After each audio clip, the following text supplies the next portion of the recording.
시간.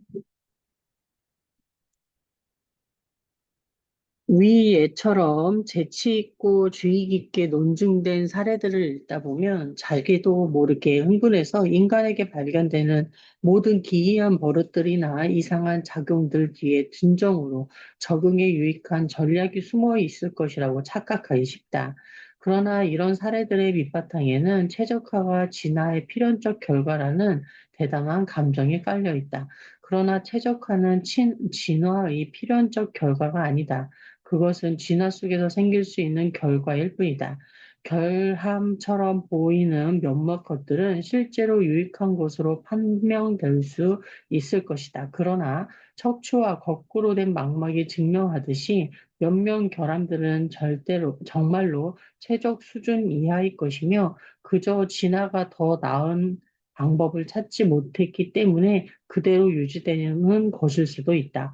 왜 이토록 우리는 불완전할까? 진화의 핵심 기제인 자연 선택은 진화 과정 중에 나타나는 돌연변이만큼만 좋은 것이다.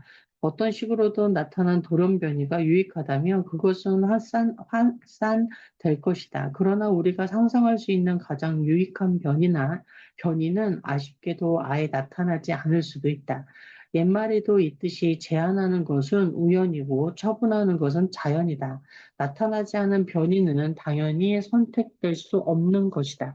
만약 제대로 갖춰진 유전자들이 나타난다면 자연 선택은 이 유전자들의 확산을 촉진시킬 것이다. 그러나 이런 유전자들이 나타나지 않는다면 진화는 나타난 것들 가운데서 차선의 것을 선택할 수밖에 없다. 이런 사정을 잘 이해하기 위해 진화를 산에 오르는 일에 비유해 생각해 보자. 예컨대 리처드 도킨스는 진화를 통해 어떤 복잡한 생물이나 기관, 예컨대 눈이 하룻밤 사이에 조립될 가능성은 거의 없다고 말한다. 그러려면 운 좋은 변이가 동시에 엄청나게 많이 생겨야만 하기 때문이다. 그러나 점진적으로 완전한 상태에 이르는 것은 가능하다. 도킨스의 생생한 말을 들어보자. 여러분은 수학이나 물리학자가 아니더라도 눈이나 헤모글로빈 분자가 순전히 뒤죽박죽의 행위를 통해 여기저기 무한한 자기 조립을 계속할 것이라는 점을 예상할 수 있을 것이다.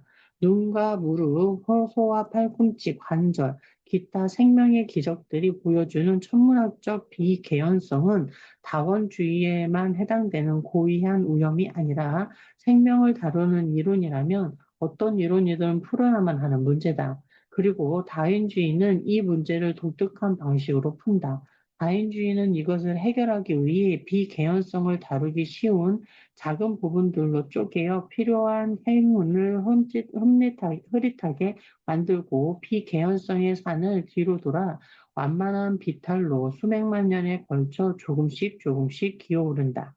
동대한 진화의 예가 넘쳐날 정도로 많은 것은 틀림없이 사실이다. 예컨대 인간의 망막은 어두운 방에서 딱 한 개의 광자도 찾아낼 수 있다.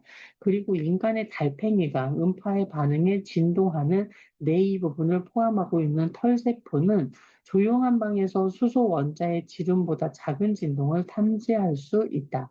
우리의 시각 체계는 컴퓨터 성능이 아무리 좋아졌다 해도 여전히 어떤 기계의 시각 능력보다도 월등히 뛰어나다. 거미줄은 강철보다 강하고 고무줄보다 유연하다.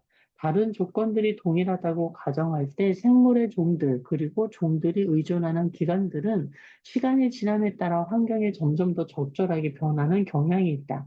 그리고 이것은 때때로 앞서 말한 눈의 민감도처럼 이론적 한계에까지 도달하고 한다. 헤모글로빈은 산소를 운반하는 과정에 절묘하게 적응되어 있다. 이것은 주변 기압에 가장 적절한 방식으로 산호화물을 싣고 내릴 수 있도록 생물의 종에 따라 약간씩 다르게 조율되어 있다. 이런 차이는 해수면에 거주하는 생물과 히말라야 고지대를 사는 줄무늬 거의 같은 종을 비교해 보면 더욱 잘 드러난다.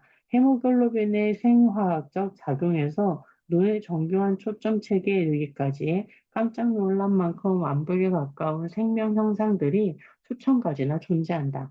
그러나 언제나 완벽한 것은 분명히 아니다. 특히 진화가 지나는 길이 그저 한 개의 산이 아니라 산맥이라는 점을 고려할 때 불완전의 가능성은 분명히 존재한다.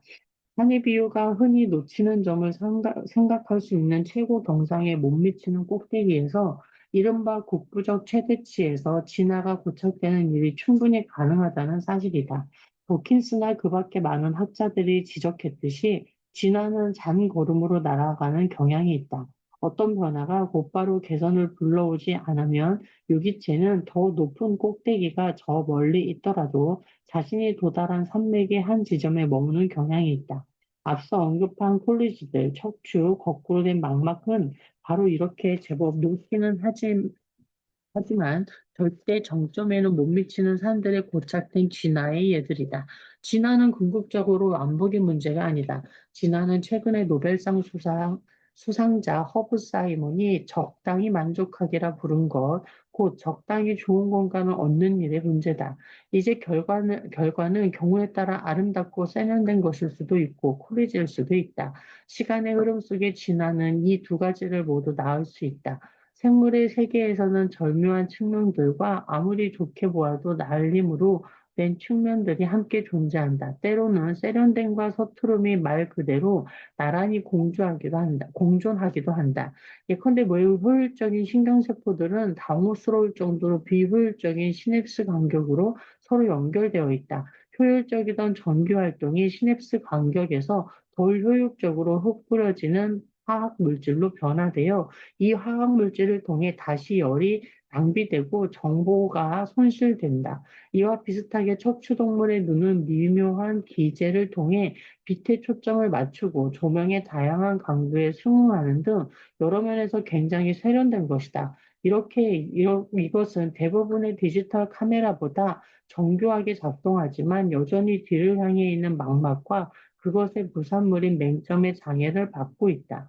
만약 우리의 눈이 진화의 최정상에 도달한다면 이것의 작동 방식은 많은 내면에서 오늘날과 비슷하겠지만 망막은 낙지의 경우처럼 앞에 향해 있는 것이며 맹점도 존재하지 않을 것이다. 인간의 눈은 뒤를 향해 있는 망막을 전제할 때 거의 최선에 가깝다. 그러나 이것이 최선은 아니다. 이것은 우리가 생각할 수 있는 최정상에 또렷이 못 미치는 곳에서 자연이 머무는 경우를 보여주는 완벽한 예다. 진화, 폴루지를 만들다. 진화의 가능성은 이전 진화의 제약을 받는다. 어떤 생물이 특정 순간에 최적 수준에 못 미치는 설계를 갖게 되는 원인은 여러 가지가 있을 수 있다. 무작위적인 우연, 다시 말해 그냥 운이 나빴기 때문일 수도 있고, 환경의 급격한 변화 때문일 수도 있다. 예컨대 커다란 운석이 떨어지거나 빙하 시대 같은 대변동이 일어나면 진화가 환경의 변화를 따라잡는데 시간이 걸릴 수밖에 없다. 또는 우리의 유전 물질에 담겨 있는 역사 때문일 수도 있다. 역사는 강력한, 때로는 이롭지 못한 영향을 발휘한다. 왜냐하면 어떤 시점에서 진화의 가능성이란 이전에 진화한 것의 제약을 크게 받기 때문이다. 오늘날의 일부 정치적 갈등이 세계대전 뒤로 체결된 조약들에 비롯한 것처럼 오늘날의 생명 현상은 이전 생물들의 역사에서 비롯한 측면이 있다. 다인이 말했듯이 모든 생명은 변형된 형틀의 산물이다.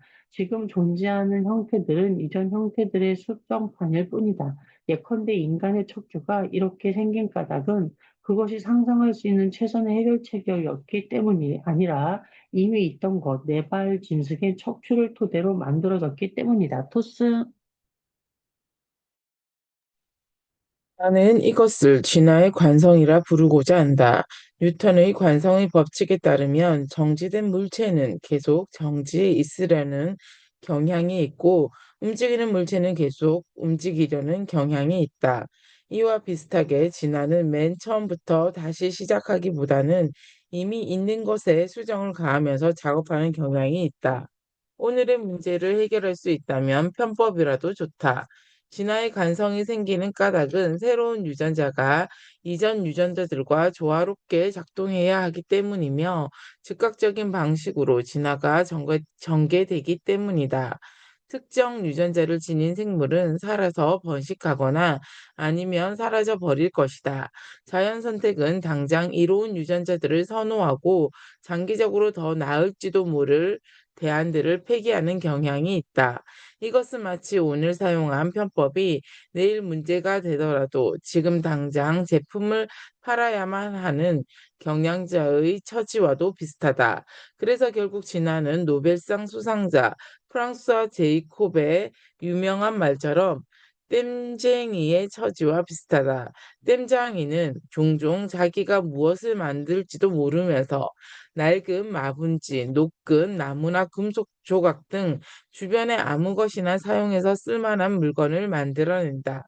그래서 기회가 되는 대로 자투리를 모아 조립한 것이 생긴다. 필요가 발명의 어머니라면 땜질은 클루지의 괴짜 할아버지다. 생존은 최선의 진화를 방해한다. 한마디로 말해 진화는 종종 옛것 위에 새로운 체계를 쌓아 올리는 식으로 전개된다. 신경과학자 존 엘머는 자기가 방문한 적이 있는 발전소에 비유해 이런 생각을 멋지게 표현했다. 그곳에서는 적어도 세 층의 공학이 겹겹이 쌓여 동시에 사용되고 있었다.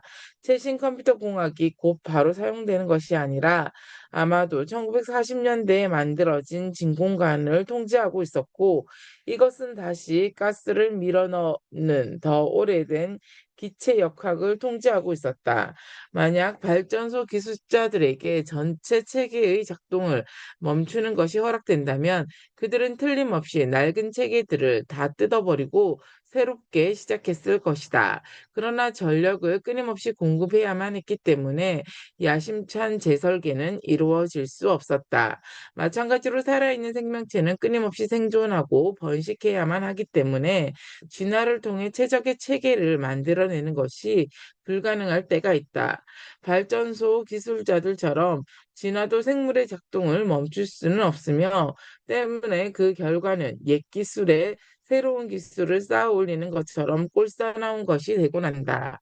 예컨대 인간의 중뇌는 아주 오래된 후뇌 위에 말 그대로 얹혀 있으며 이 두, 이 두뇌 위에 다시 전뇌가 얹혀 있다. 이 셋 가운데 가장 오래된 후뇌는 적어도 5억 전부터 있었으며 호흡, 신체 균형, 경계 등 인간뿐 아니라 공룡에게도 똑같이 기묘한 기능들을 통제한다.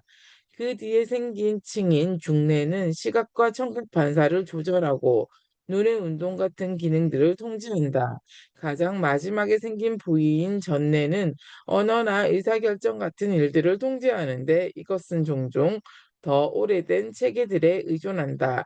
신경과학 교과서에서 흔히 볼 수 있듯이 언어는 왼쪽 전뇌의 호두만한 부위인 브로카 영역에 크게 의존하고 있다.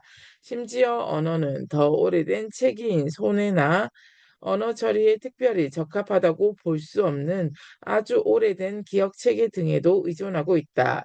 진화의 경로를 거치면서 우리의 뇌는 마치 수차례 글자를 쓰고 그 위에 또 써서 새 글자 뒤에 옛 글자가 숨어 있는 고대 양피지 사본처럼 되었다.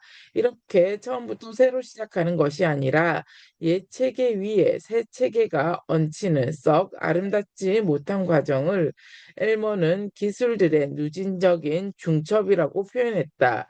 그리고 이런 과정의 최종 산물은 클로지가 되기 쉽다. 진화가 마음을 지배하는 강력한 이유, 진화를 통해 왜 클루지와 같은 해결책들이 생겨나는가를 일반적으로 설명하는 일과 인간의 마음이 클루지라는 것을 구체적으로 보이는 일은 당연히 똑같은 것이 아니다. 그러나 이 두 가지가 일치할 수도 있다고 생각하게 만드는 두 가지 강력한 이유가 있다. 하나는 인간의 진화가 비교적 최근의 일이라는 점이고 다른 하나는 인간 유전체의 성질에 관한 것이다. 우선 인간이 존재해온 짧은 시기와 그것이 뜻하는 바를 생각해 보자. 박테리아는 지구상에서 30억 년을 살아왔으며 동물은 3억 년을 살아왔다. 이와 달리 인간은 기껏해야 몇십만 년을 살아왔다. 나아가 언어, 복잡한 문화, 사려 깊은 사고력 등은 생긴 지가 겨우 5만 년쯤 되었을 것이다.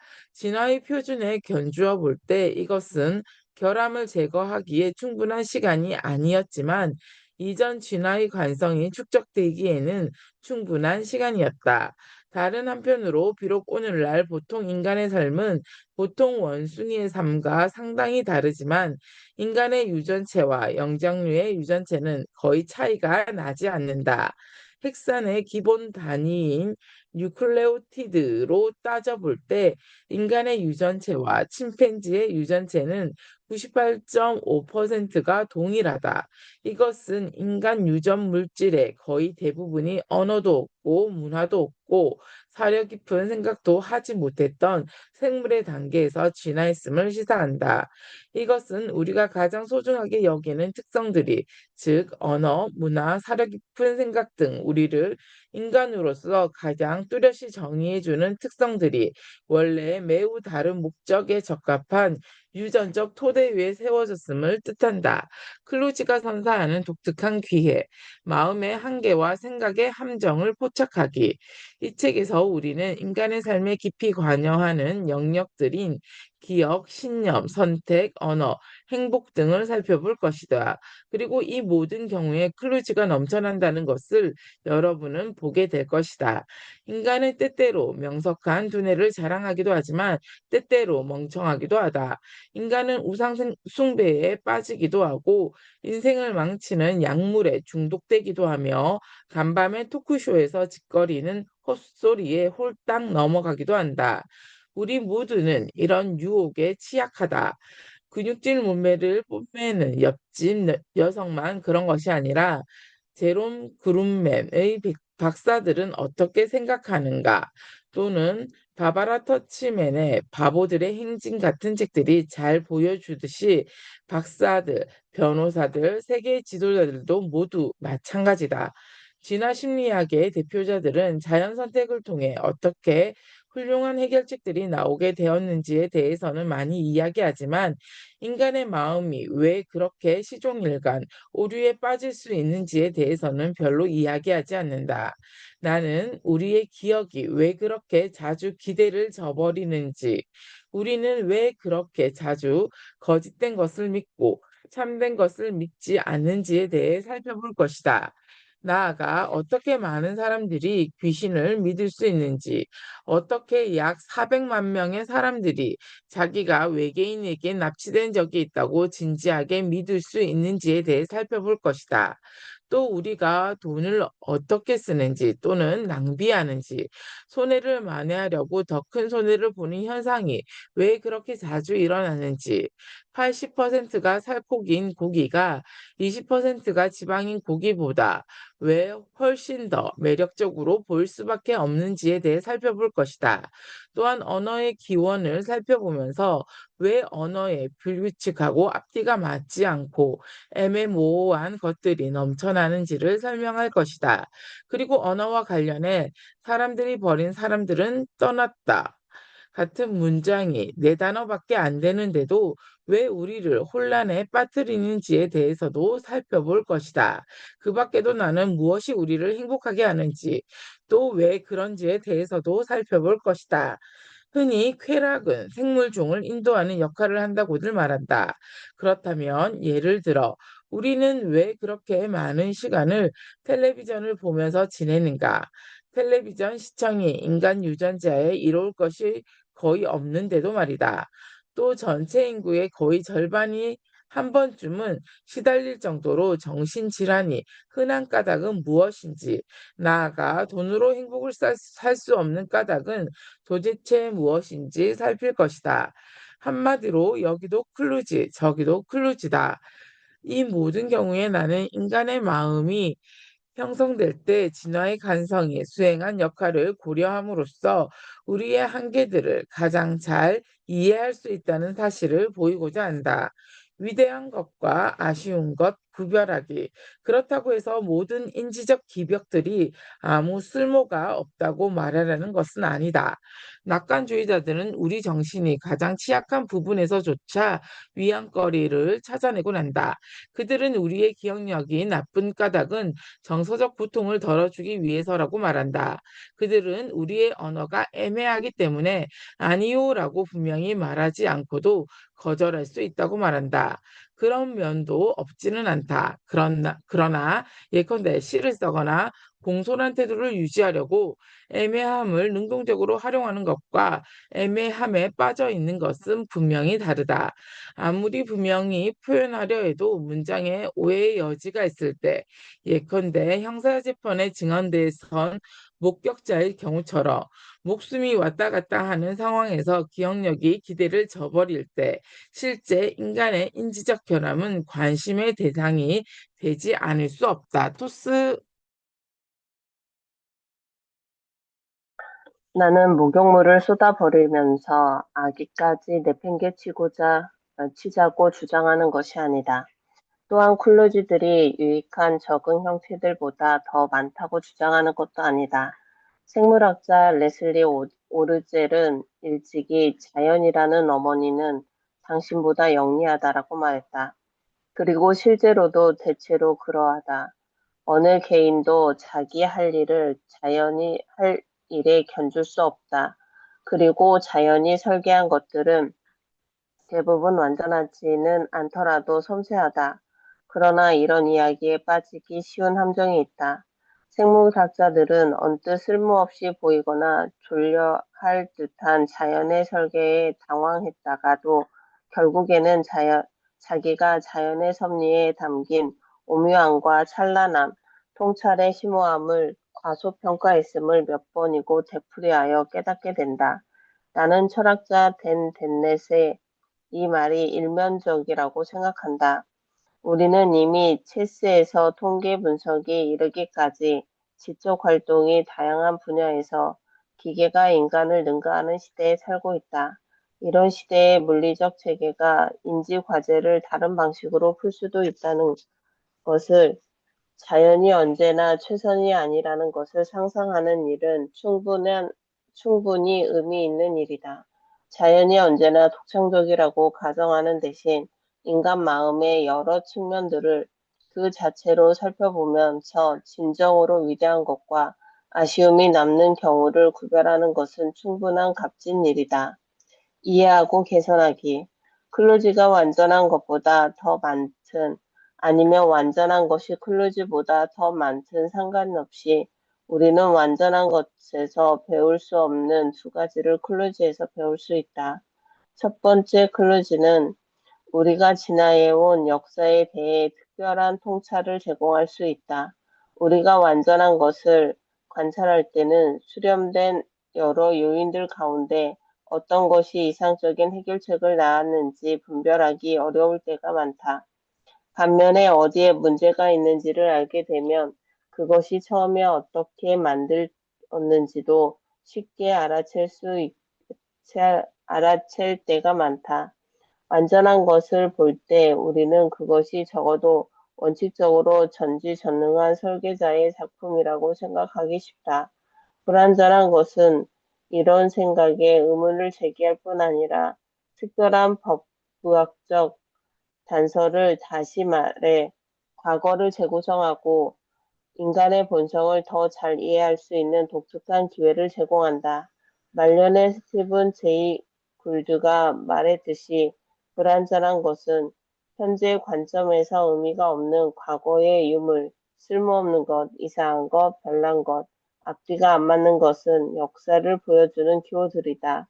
그리고 둘째로 클루즈는 우리 자신을 어떻게 개선시킬 것인지에 대해 단서를 줄 수 있다.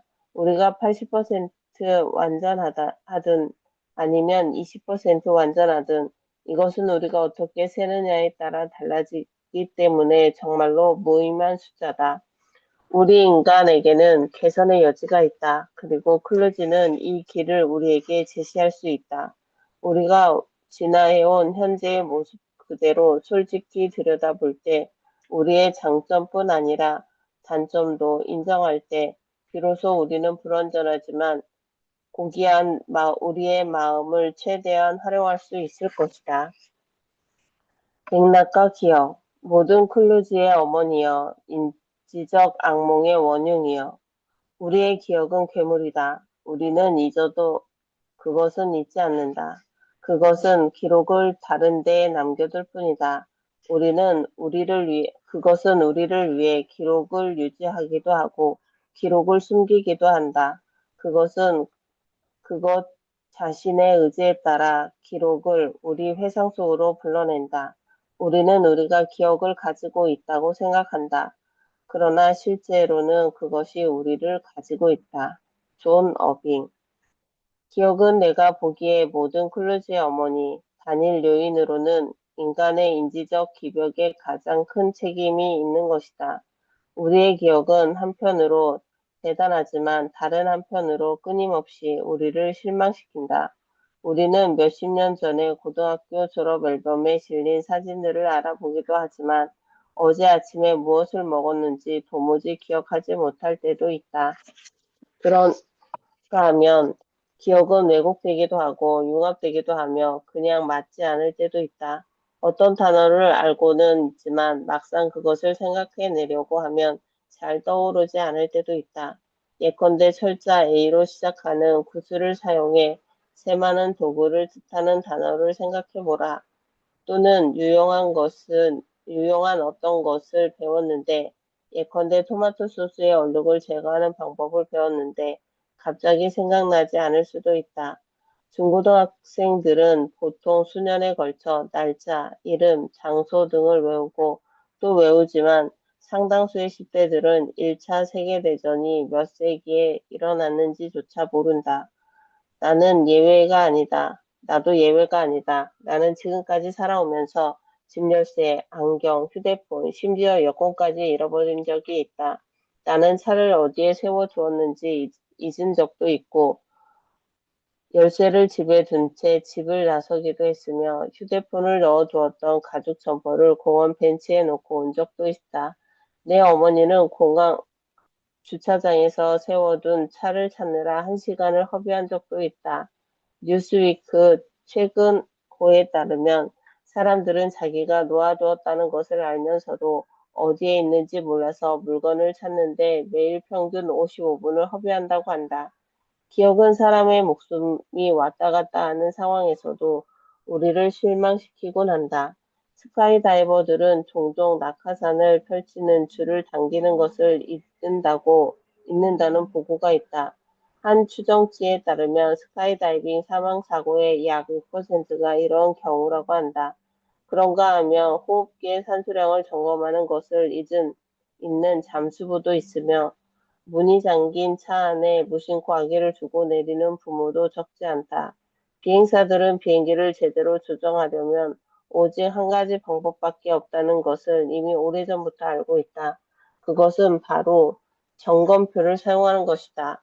비행사들은 늘 되풀이되는 일들을 제대로 하기 위해 인간의 기억보다 클립보드, 보조 날개가 내려갔는가, 기판에 체크했는가, 또 마지막에 체크한 것은 언제였는가, 에 의존한다. 이런 점검표가 없다면 비행사들은 답변을 고사하고 아예 질문하는 것을 잊을 수가 있다. 우리들의 뒤죽박죽 기억 체계. 왜 이렇게 우리의 기억은 허술할까? 진화가 정말로 만사를 잘 돌아가게 만든다면 우리의 기억은 왜 그렇게 뒤죽박죽인가? 우리의 허술한 기억력을 평범한 컴퓨터의 탄탄한 기억력과 비교해 보면 이런 물음은 더욱 첨예해진다. 내 매킨토시는 나의 주소록을 전체를 저장하고 출력할 수 있다. 내 컴퓨터는 아프리카 모든 나라의 위치, 내가 지금까지 보낸 이메일 모든 문장들, 내가 디지털 카메라를 처음 장만한 1999년 후반기부터 내가 찍은 모든 사진들, 원주일의 첫 3천자리 숫자 등을 모두 완벽하게 저장하고 있다. 그런데 나는 여전히 아프리카의 여러 나라들의 이름을 외우지는 못하며 내가 가장 최근에 보낸 메일의 정확한 내용을 고사하고 그것을 누구에게 보냈는지조차 기억이 가물가물하다. 게다가 나는 멍청하게도 많은 것을 암기하려고 꽤 노력하는 사람에 속하는데 파이의 첫 10자리 숫자조차 제대로 외우지 못한다. 여기까지 하겠습니다. 음.